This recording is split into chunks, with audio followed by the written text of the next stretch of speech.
Hello! Something a little different today, because this is very different to how I usually record videos, which is completely scripted. This, on the other hand, is completely unscripted. Anyway, I'm making this video today because Steam release is what I want to talk about. PGR Steam release, which is very big news. Like that is huge. We're gonna have an influx of new players who are gonna be like, what the hell's going on? How does this game work? And as much as I'd love to talk about it in this video, I think there are plenty of videos who do explain it, and I want to go into like other stuff about this game in particular. If you're interested in like what there is to do in the game and how you play the game, I'll leave a link to the DMC PGR video. But what I want to talk about is where PGRs come from, where it is now, and where it is going in a general sense. And you know, like how this game can be interesting to you coming from like a different gacha game, which I'm guessing you are, or if not, well, welcome. This is your first one. Good pick. That's all I have to say. Good choice. So as you can see, it differentiates itself already from Zenless Zone Zero and other games, as in this is like your main menu. Like you're going to be sticking around in here a lot. I mean, you're going to be clicking mostly buttons in here. The gameplay doesn't actually happen here, though there is a big change that happened, which is Babylonia. Yeah, this isn't usually what you consider an open world game. Most of the time, I don't think they've changed it much, but you're not going to do your menuing in here. You're not going to do like your dailies in here. You're not going to do any of that. You're mostly going to be spending it inside of the main interface. That's not everyone's cup of tea. This game was originally inspired by Honkai Impact 3rd, so it's like kind of has the same menu vibe to it. I don't think it's worth playing in this day and age, but why do I think PGR is worth playing in this day and age? Going from hidden gem status to it's actually really good. And I think it grew with its time. This has like stayed in the same vein, same storyline, but it's grown with its time, and the characters have gotten better and better.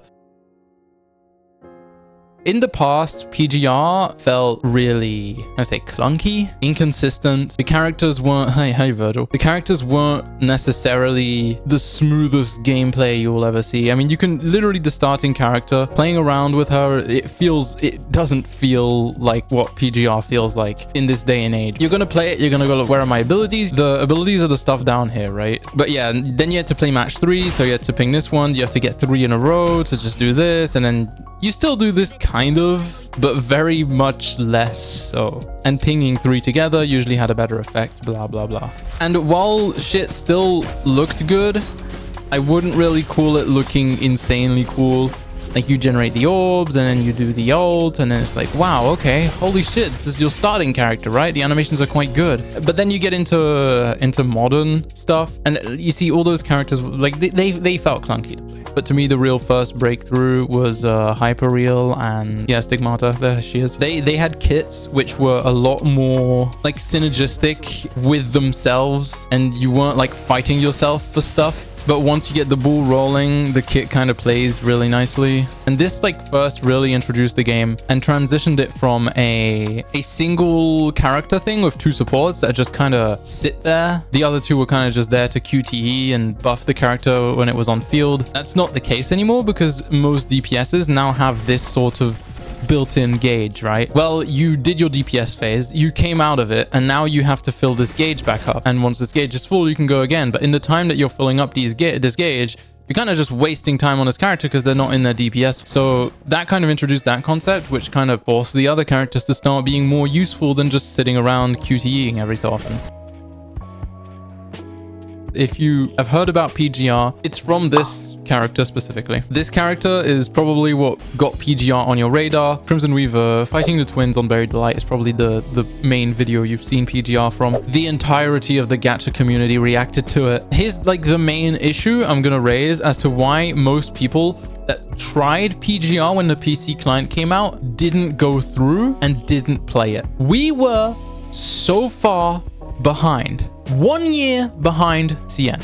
This meant that every single video that everyone had like reacted and like bat chests like crazy seeing Crimson Weave and go like, oh my god, this is so cool, I need to play this. They went in expecting this, and they got the characters that like I showed earlier, right? The ones that were clunky 1.0, and they were going like, okay, Where do I get these cool characters that are really awesome and like work well? And like everyone pointed them to, yeah, it's Alpha. There was an Alpha out at the time, but it was not her. It was Alpha Crimson Abyss. She's not the same at all. She doesn't have the same moveset. She doesn't nearly have the same aura, animations, anything. Everything's different. Unironically, I think that lost the game a lot of big creators. Like a lot of people were motivated to start playing, started to play, realized that all this stuff was not available yet, and then said, yeah, no, I won't really bother with it, which I can understand completely. Like I stayed around because I liked the game already as it was. I knew it would get better,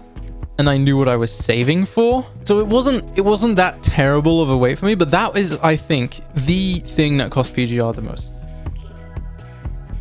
Here is the good news, the very, very good news. We have caught up 100% with CN.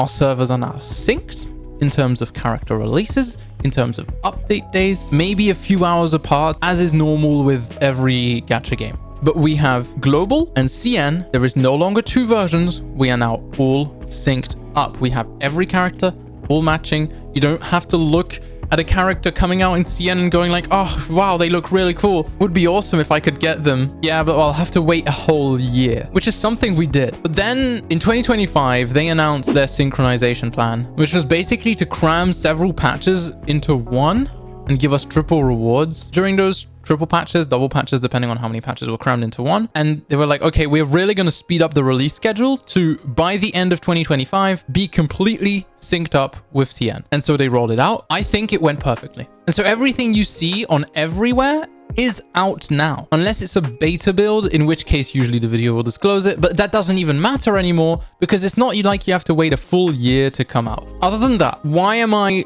optimistic about this game? The Steam release. The elephant in the room that I made this video about. Steam release is gonna bring a lot of attention to this game because no matter how you put it, a game being on Steam is massive for the video game, right? If you're telling someone to get a game and like, oh, check out this game, if it's not on Steam, a lot of people just won't bother with it. But if it's on Steam, it's just a click away. It's on their library, just click away, download it, and you can just play it, right? Steam is like a no fuss, no struggle, just click the thing, get the game. It's good to go. I think Kuro realized how big the Steam release was for Wuwa and decided, hey, we probably got to try do the same for PGR, right? And so they did. And it's really good. And a lot of Wuthering Waves players are going to see PGR in their recommended games because you've played Wuthering Waves. It's such a big deal. Like, I've said it 3 times now. I'm sorry. And I'm really excited to see the player increase. And if you have any questions, you can always drop by on my stream. Even if I'm not streaming Punishing Grey Raven,